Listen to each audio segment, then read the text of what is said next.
Good morning, welcome back to another video, and today is another day of the 0 to Gold Cap Challenge. Now just stick around and enjoy the video. Okay, so today we're going to be going over Gundrak. And yes, this is a transmog farm. I actually did a nice little farm of this yesterday just to see how it was, and I was actually pretty surprised on the level of price value for transmog farming this actual particular dungeon. In all, after actually gathering up all of these different types of transmogs, loads of them have actually been valued at really high prices, and their sell rates are pretty damn good in the grand scheme of things. So without that further ado, let's actually value what we actually got, because they're not really notable items, they're just loads of high-end items and a few low-end obviously.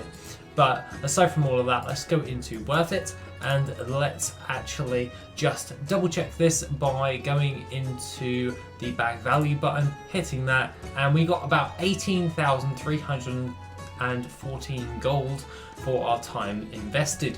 It is absolutely brilliant, because that's a sizable chunk of gold just for pretty much it roughly took me around about 25 minutes to do, and that was because I had never run it properly before.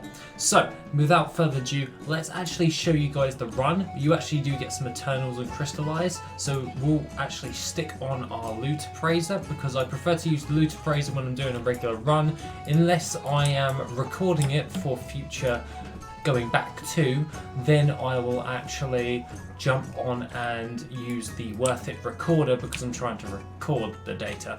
But aside from all of that, all you have to do is jump down and make sure that you come to this snake boss. You'll come to these guys over here, and I primarily like to actually do it that way. I'm going to actually resort to clicking with my mouse, due to the fact that my mic is not that far from my keyboard, so therefore I will be using my mouse for doing a lot of the clicking. But aside from that, this can be done really relatively easily, and you get quite a lot of greens from just doing this.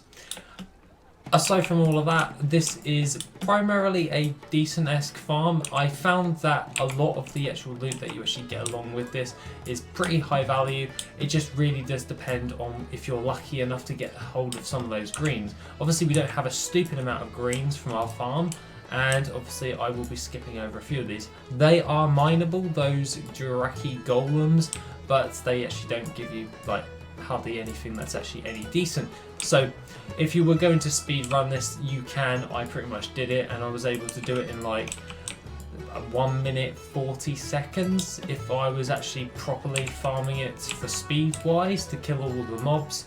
But aside from all of that, I will be using the speed boosts and all that jazz just to kill all those guys and try and get hold of any of the greens. It's quite funny actually. We're actually doing this farm and we're just doubling it back, and I usually skip that boss back there with the actual gloop and all that stuff, because he just takes too much time and he doesn't actually give you anything of note, so I don't bother. But all of the other bosses, like up here, I will just kill just for the sake of additional blues to actually sell to the vendor. That's because they're just easier to kill, and they literally are just one swipe away from getting us a load of gold.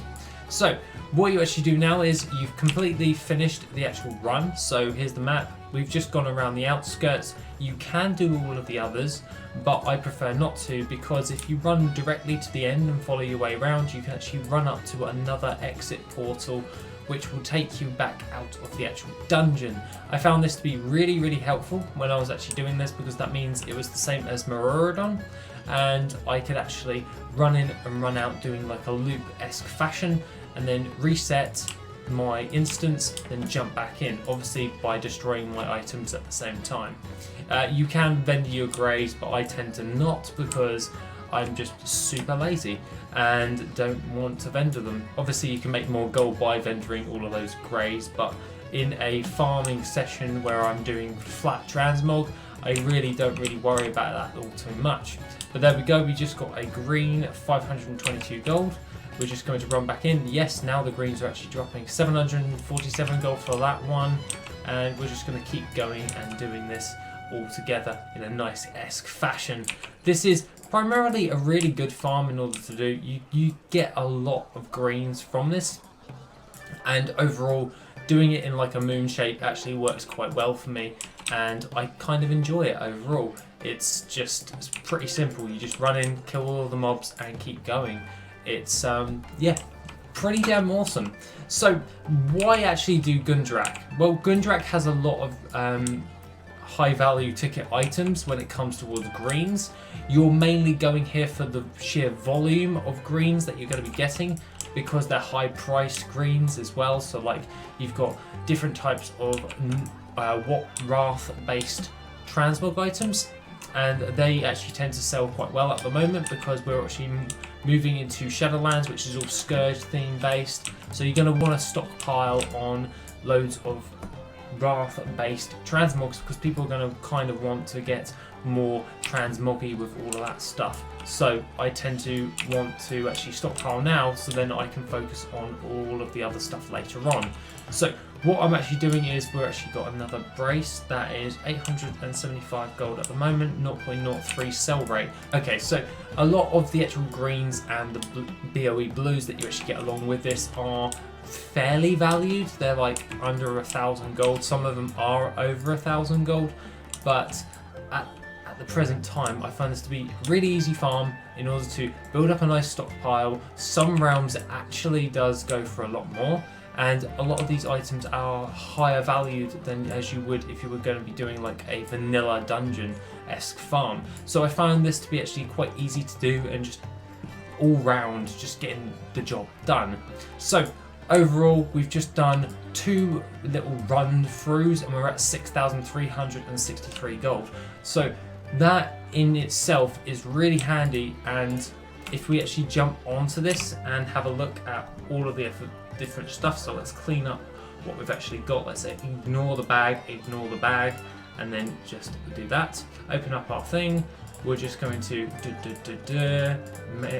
vendor all of this stuff. You can always use the search bar, and that's by typing in soulbound, and then you can just delete all of the soulbound stuff that way. I tend to do it that way. And overall, we actually got from 2 runs, not that many greens. It was about 6 greens and 1 blue BOE, and we got some nice frostweave cloth to go along with that.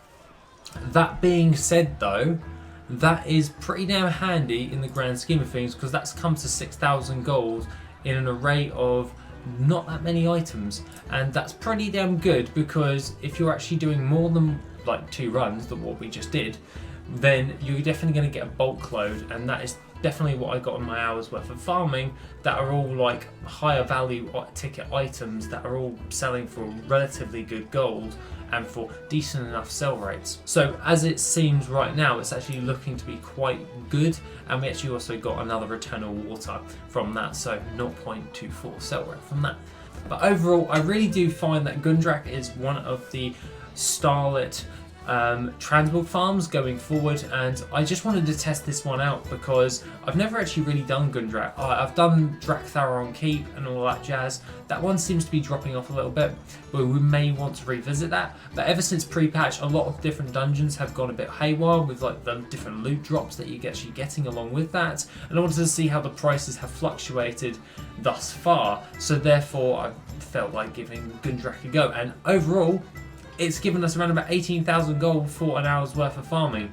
And for transmog farming, that's pretty damn good, because that's a lot of greens to actually pad out our auction house even more, and actually helps us with actually building up a nice stockpile for Wrath specific content. Aside from all of that, guys, that is pretty much all I really wanted to talk about today. I just wanted to talk about how this has actually been on my idea list for quite a while, so I felt like giving it a go, and overall I'm pleasantly surprised on how well Gundrak is actually performing. Aside from all that, guys, have an awesome rest of the day, and I shall see you in the next video, which will be tomorrow. If you want to support the channel and help make the channel even better, then why not check out the Patreon. Members get additional info, gold making resources, and Patreon specific content. The link is located in the description down below. Thank you and have an awesome day.